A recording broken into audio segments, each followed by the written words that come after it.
இன்றைக்கி ஒரு டிஃப்ரெண்ட்டான சமையலில் சொரக்காய் பொரியல் எப்படி செய்யலான்னு பார்ப்போம். அதுக்கு நான் ஒரு சொரக்காய் எடுத்து நல்லா தோல் சீவிட்டு சிறு சிறு துண்டாக கட் பண்ணி வச்சுருக்கிறேன். இது கூட ஒரு பெரிய வெங்காயம் அப்படி இல்லாட்டி ஒரு 5 சின்ன வெங்காயத்தை கட் பண்ணிக்கலாம். இதுக்கு 1/4 கப் நிலக்கடலை, 2 பல்லு பூண்டு, 2 வரமிளகாய், எண்ணெய் இல்லாமல் நல்லா லைட்டாக வறுத்துக்கலாம் பொன்னிறமாக. இப்போது அதே பாத்திரத்தில் எண்ணெய் ஊற்றி எண்ணெய் காஞ்சது கடுகு, நறுக்கி வச்சுருக்கிற வெங்காயம், ஒரு கொத்து கருவேப்பிலை சேர்த்து இது கூட கட் பண்ணி வச்சுருக்கிற சொரக்காயை சேர்த்துக்கலாம்.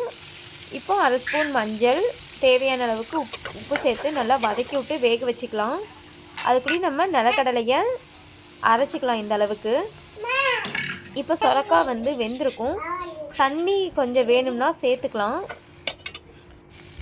சேர்த்து நல்லா சொரக்காய் வெந்ததும் லாஸ்ட்டில் நம்ம அரைச்சி வச்சுருக்கிற இந்த நிலக்கடலை பொடியை சேர்த்து நல்லா ஒரு கிளறினோம்னா சொரக்காய் பொரியல் ரெடி. இந்த வீடியோ பிடிச்சிருந்தா சப்ஸ்கிரைப் பண்ணிடுங்க.